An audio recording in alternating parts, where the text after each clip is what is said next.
नमस्कार। मैं श्रीपाद बख्शी पुनः उपस्थित हूँ आपके सामने पानी से ज़िंदगी से एक और मोती लेकर। दिनांक 22 अगस्त के एक समाचार पत्र में भारत सहित अन्य देशों में कर्मचारियों पर किए गए एक सर्वे का उल्लेख है।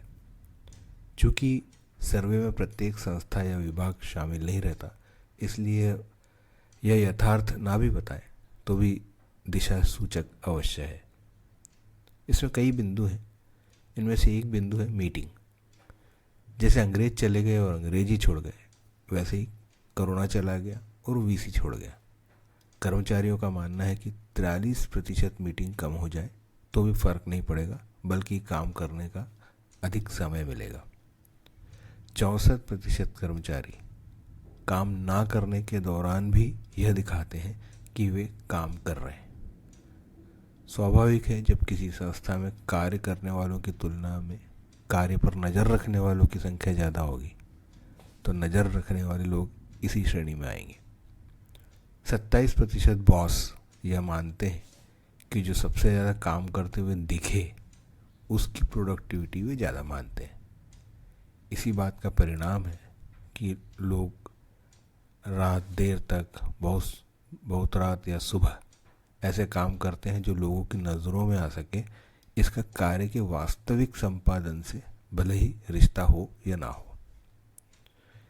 27% यह मानते हैं कि प्रदर्शन काम के घंटे नहीं बल्कि नतीजों से आंकना सही है।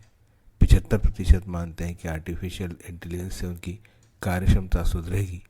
36% मानते हैं कि इससे वर्क लाइफ बैलेंस सुधरेगा। 93% कंपनियों के लिए अच्छे कर्मचारियों को रोकना चुनौती है। इस सर्वे के अलावा साधारणतः इस विषय पर विभिन्न संस्थानों के लोगों से अक्सर होने वाली बातचीत में कुछ बातें और निकल कर आती हैं। जैसे अधिकतर यह मानते हैं कि आजकल आपस में विश्वास का अभाव है। इसके परिणाम स्वरूप नई पॉलिसी या पद्धतियां जो काम की सहूलियत के लिए बनाई जानी चाहिए, उनमें भी वस्तुतः अवरोध ज़्यादा बनाए जाते हैं। ज़्यादा से ज़्यादा लोगों को जिम्मेदार बनाए जाने की भावना बहुत प्रबल है। यह इसलिए भी प्रबल होती है क्योंकि अधिकतर बदलाव लाए ही तब जाते हैं जब किसी बात का दुरुपयोग सामने आता है। वस्तुतः ऊपरी पायदान पर बैठे लोगों को यह मुख्य कार्य होना चाहिए कि कार्य सरल बने। आज सूचनाओं की या डाटा की अधिकता है। परिणाम स्वरूप मूल कार्य न करते हुए डाटा के विश्लेषण का कार्य अधिक होता है, जिसके परिणाम स्वरूप जिस व्यक्ति से कार्य किया जाना अपेक्षित है वह भी डाटा लेने और देने में व्यस्त है और मूल कार्य उपेक्षित है। सूचनाओं का आदान प्रदान नहीं है, बल्कि सूचनाएं सिर्फ प्रदान की जा रही है।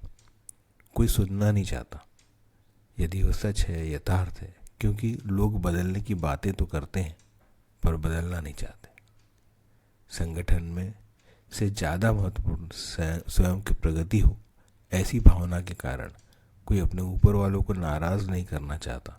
इसलिए वह कहा जाता है जो अच्छा लगे, ना कि वो जो सच है। पूर्व में किसी भी संस्था के उद्देश्यों को ध्यान में रखते हुए कुछ मोटे मोटे कार्यक्षेत्र अधीनस्थों को बताए जाते थे, जिसे वे स्वयं के विवेक व क्षमता के आधार पर अमल में लाते थे। परंतु अब माइक्रो मैनेजमेंट करते हुए सीधे यह बताया जाता है कि क्या और कैसे करना है। इसका एक गंभीर परिणाम यह सामने आया है कि एक बहुत बड़ा वर्ग सिर्फ वही और उतना ही कार्य करता है जो उसे बताया जाए। आशा है कालांतर में कुछ अच्छे बदलाव आएंगे। वर्क लाइफ बैलेंस पर सिर्फ बातें ही नहीं होंगी, उस दिशा में कुछ काम भी होंगे। स्वयं से पहले देश और संस्था के लिए कार्य करने की भावना प्रबल होगी और लोग इस मानसिकता से बाहर आएंगे कि उनके स्वयं के अलावा सभी मक्कार, निकम्मे, भ्रष्ट और गैर जिम्मेदार हैं। जय हो। नमस्कार।